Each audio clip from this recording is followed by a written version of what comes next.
Hello everyone, কত সুন্দর একটা রাস্তা দিয়ে যাচ্ছি। এটা একটা ছোট্ট রাস্তা, লিংক রোড। তো রাস্তাটা খুব খারাপ ছিল, একদম আসার মতো ছিল না। তো হঠাৎ দেখতে পাচ্ছি রাস্তাটা পিচ দিয়েছে, কোনো রকমের দুটো গাড়ি পাস করা যাবে। তো সেই জন্য আমি এই রাস্তায় একটু আসলাম, ভাবলাম রাস্তাটা দেখে আসি। এটা আমার বাড়ির ঠিক পাশেই পাহাড়ের উপরের রাস্তা। আগে রাস্তাটা খুব খারাপ ছিল, সেই জন্য আসা যেত না।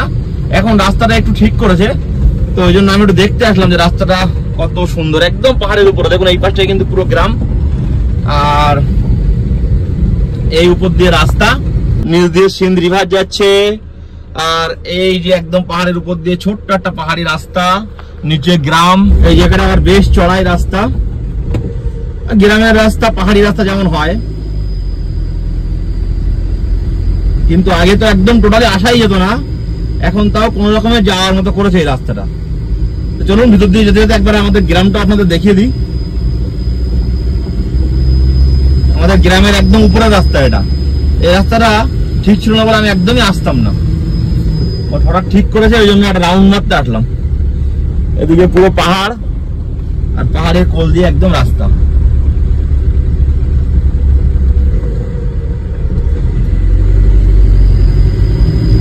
এই জন্য ছোট গাড়িটা নিয়ে এসছি, কারণ এইসব জায়গায় বড় গাড়ি নিয়ে আসা মুশকিল।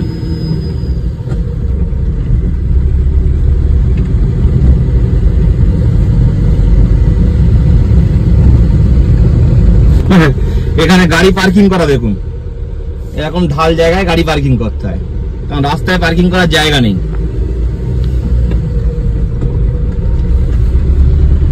চারিদিকে আখরোটের গাছ, এখন তো আখরোট নেই, আখরোট পুরো শেষ, আবার আগামী বছর।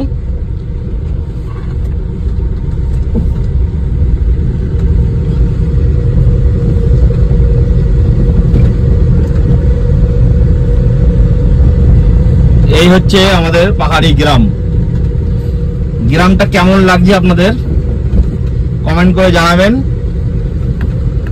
সেই নিচে দিয়ে চলে যাচ্ছে সিন্ধ রিভার। আর আমাদের গ্রামের সব থেকে সুন্দর জিনিস হচ্ছে এইটাই যে গ্রামের মাঝখান দিয়ে সিন্ধ রিভার চলে গেছে, আর দুদিক থেকে দুটো রাস্তা। আমি গ্রামের উপরের রাস্তা দিয়ে যাচ্ছি এখন। এই রাস্তা দিয়ে আমি একদমই আসতাম না, কারণ রাস্তা প্রচন্ড খারাপ ছিল। হঠাৎ করে দেখতে পাচ্ছি পিচ দিয়েছে বলে আমি এসছি। আমি বেশিরভাগ নিচে দিয়ে যাওয়া আসা করতাম। আর সিন্ধ নদীর ওই পাই দিয়ে হচ্ছে ভালো রাস্তা অলরেডি আছে, ওটা অনেক আগে থেকে আছে। তো এটা করে বেশ ভালো হয়েছে, মাঝে মাঝে আসতে ইচ্ছা করে উপরের দিকে, তো তখন এই রাস্তা দিয়ে আসা যাবে।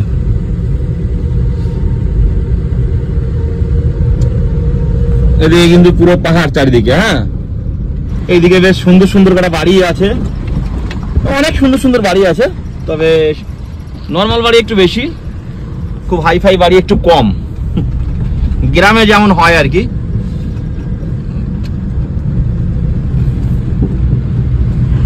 এদিকে রাস্তাটা আগে হয়েছিল, ওই দিকটাতে বাকি ছিল, সেটা নতুন করে দিয়েছে। দেখুন এইসব ল্যান্ড কিন্তু পুরাটে পুরাটে এখানে বিক্রি হচ্ছে। নিচে সিন্ধ রিভার, কত সুন্দর ভিউ। এই একটা বাড়ি হচ্ছে।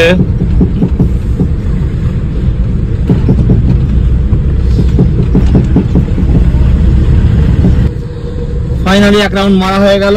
আর এই হচ্ছে একদম আমাদের গ্রামের মিডিল, এখান থেকে যাচ্ছে সিন্ধ রিভার।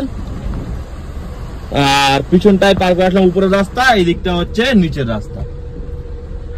ফাইনালি সেই জায়গাটা এসে দাঁড়ালাম যেখানটাতে আগে প্রতিদিন বিকালে বসতাম। এই সেই জায়গা যেখান থেকে একটা ছোট্ট সিন্ধ নদীর শাখা চলে গেছে। আর এইখানে এখন আর আসা হয় না, তার কারণ ঠান্ডা পড়ে গেছে। গরমের সময় সবাই এখানে এসে বসে থাকে, এখন খুব ঠান্ডা। যারা আমাদের ভিডিও অনেক আগে থেকে দেখেন তারা জানেন যে আমরা প্রতিদিন বিকালে এখানে এসে বসতাম এই মাঠটাতে। এখন আর বসা হয় না, তার কারণ প্রচন্ড ঠান্ডা। তো আজকে ঘরেই ছিলাম, সেই জন্য গাড়িটা নিয়ে উপর দিয়ে একটা রাউন্ড মারলাম রাস্তাটা কেমন হয়েছে দেখার জন্য। আর একটু এখন টাইম কাটাচ্ছি, এখন 11:30 বাজে, একটু পরে বাড়ি চলে যাব। কত চিল উড়ে যাচ্ছে দেখুন, জলও কম, এটা পুরো ভরে থাকে একদম। গরমের সময় গ্লেসিয়ার করা জল একদম ভরে থাকে, এখন একদমই জল কম। যাক, কাল থেকে আমার নতুন ভিডিও আসবে, কারণ নতুন টুরিস্ট আসছে, নতুন ক্লায়েন্ট আসছে দুটো। তাদেরকে কোথায় কোথায় নিয়ে যাওয়া হবে, কোথায় কোথায় ঘোরানো হবে, কি খাওয়ানো হবে, সেগুলো শেয়ার করব, যেমন আমি শেয়ার করি আপনাদের সঙ্গে। সবাই ভালো থাকবেন, দেখা হচ্ছে পরের ভিডিওতে।